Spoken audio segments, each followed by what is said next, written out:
Bonjour et bienvenue sur la chaîne J'affiche complet, la chaîne qui aide les loueurs saisonniers et les gestionnaires d'hébergement saisonnier à devenir des entrepreneurs sereins et ultra rentables.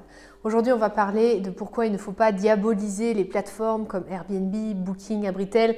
J'entends beaucoup de choses, des gens qui disent « Ouais, mais on nous prend 17%, vraiment, qu'est-ce qu'ils font juste pour ça ?» etc., etc.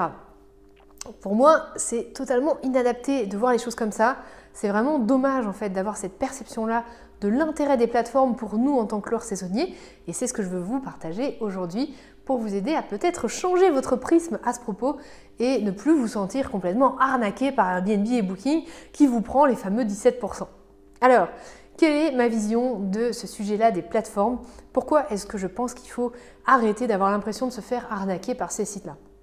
La première chose, c'est parce que leur rôle n'est pas de prendre des réservations, contrairement à ce qu'on croit. Pour moi, le rôle d'un Airbnb ou d'un Booking par rapport à notre travail, c'est d'être un commercial sur ce qu'on fait. C'est-à-dire, c'est une vitrine.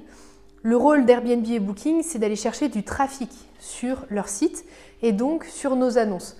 Mais après, la conversion, le fait d'attirer suffisamment le voyageur pour qu'il convertisse en réservation, c'est plutôt notre travail.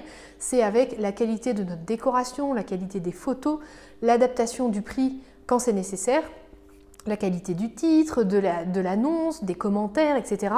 C'est ça qui va faire qu'on va convertir en réservation. Mais le job qu'a fait Airbnb et Booking avant nous, c'est d'avoir toute une vague de voyageurs qui vont spontanément aller chercher Airbnb ou chercher Booking pour faire leur réservation. Et avoir ça, c'est pas si simple que ça. Et c'est pour ça que c'est une grosse valeur ajoutée.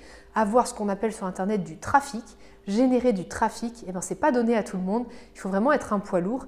Et acquérir cette place de poids lourd sur le marché, c'est vraiment pas simple. Il faut des années.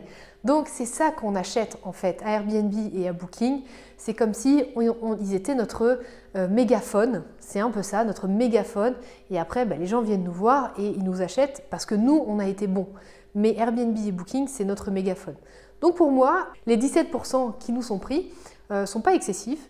Alors c'est vrai que c'est un montant qui est important, mais souvent, quand j'entends les gens se plaindre sur la commission des plateformes, c'est parce que je vois qu'ils se posent la question du prix de la façon suivante. Ils se disent « Bon, moi j'aimerais bien avoir 40 € la nuit ».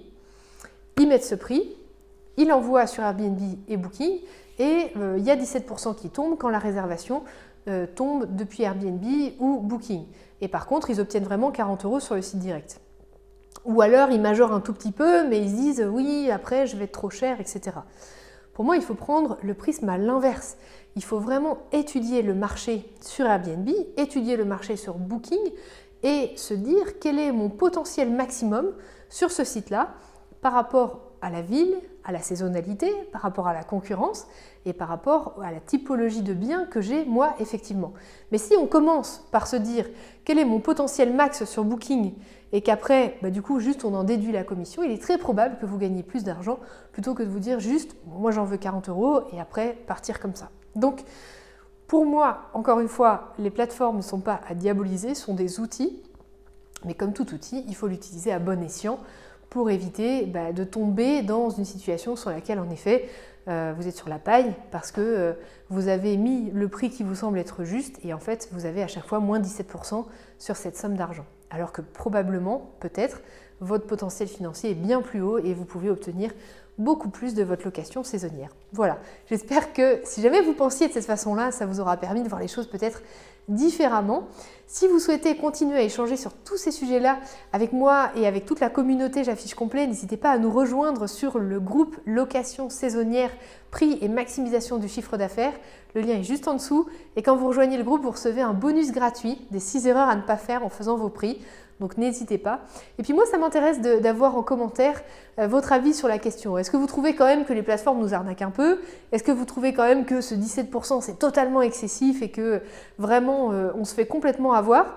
Dites-moi ce que vous en pensez, j'ai hâte de vous lire. Et puis d'ici là, je vous dis à demain pour la prochaine vidéo.